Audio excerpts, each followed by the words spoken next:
नमस्कार, मी रुचिता. ॲग्रोनमध्ये आपल्या सर्वांचं स्वागत. आपण आजच्या ॲग्रोन शेत मार्केट पॉडकास्टमधून महत्त्वाच्या 5 शेतीमाल बाजाराचा आढावा घेणार आहोत.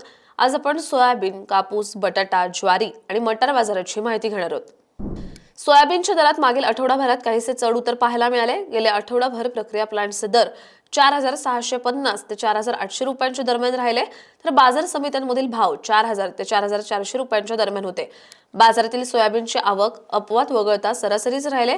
हमी भावाने सोयाबीनची खरेदी संथ गतीने सुरू आहे. सोयाबीनची आवक आणि दर पातळी पुढील आठवड्यातही स्थिर राहण्याची शक्यता आहे, असा अंदाज सोयाबीन बाजारातील अभ्यासकांनी व्यक्त केला आहे. गेल्या आठवडाभर कापसाची बाजारातील आवक काहीशी मंदावली आहे. दर पातळीत मात्र काहीशी सुधारणा दिसून आली. देशातील बाजारात कापसाची आवक पुढील आठवड्यातही काहीशी मंदावण्याची शक्यता आहे. कापसाची सीसीआयची खरेदी काहीशी वाढली आहे, याचा आधार खुल्या बाजारात मिळतोय. खुल्या बाजारात सध्या कापसाला सरासरी 7,300 ते 7,700 रुपयांच्या दरम्यान दर मिळत आहेत, तर सीसीआयची खरेदी पुढील आठवड्यातही कायम राहण्याचा अंदाज आहे. कापसाच्या भावात काहीसे चढ उतार राहतील, असा अंदाज कापूस बाजारातील अभ्यासकांनी व्यक्त केला आहे. राज्यातील बाजारात सध्या मटारची आवक सुधारते, त्यामुळे दरातील तेजीही कमी झाली आहे. राज्यातील बहुतांश बाजारांमध्ये मटारची आवक सुरू झाली आहे. सध्या पुणे आणि मुंबई बाजारातच मटारची आवक चांगली दिसते. इतर बाजारांमधली आवकही सुधारते, यामुळे दरात नरमाई पाहायला मिळाली. सध्या मटार बाजारात 5,000 ते 6,000 रुपये प्रति क्विंटलच्या दरम्यान विकला जातोय.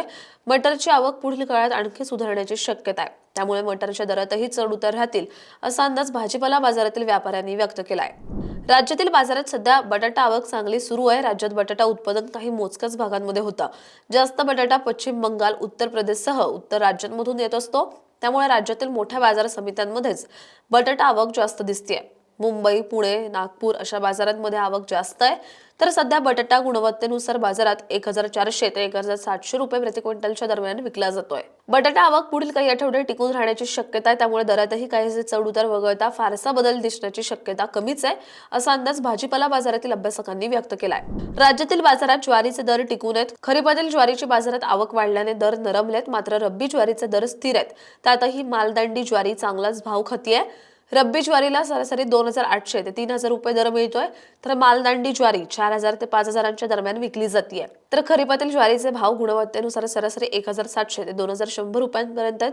पुढील काही दिवस ज्वारीचे भाव टिकून राहू शकतात, तर मालदांडी ज्वारीला काहीसा आधार मिळू शकतो, असा अंदाज ज्वारी बाजारातील अभ्यासकांनी व्यक्त केला आहे. दररोज संध्याकाळी 5 वाजता आपण 5 महत्त्वाच्या शेतीमाल बाजाराचा आढावा घेत असतो, त्यामुळे ॲग्रोवनला सबस्क्राईब आणि फॉलो करायला विसरू नका.